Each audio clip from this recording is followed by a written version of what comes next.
Do you ever feel nervous when speaking in front of others? Your heart beats fast, your hands shake, and your voice becomes weak.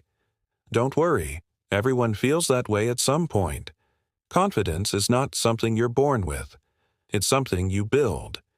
Confidence starts in your mind. When you think, "I can't do this," your body listens. But when you say, "I can do this," your voice changes. Your energy changes. So the first step is simple. Change the voice in your head. Replace fear with faith. Replace doubt with action. The second step, practice. No one becomes confident by reading about confidence.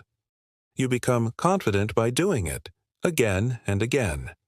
Start small, talk to a mirror, record yourself, or speak with friends.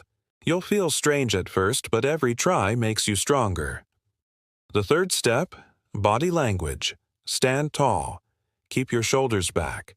Look people in the eyes when you speak. Smile, not to impress, but to express. Your body speaks before your words do.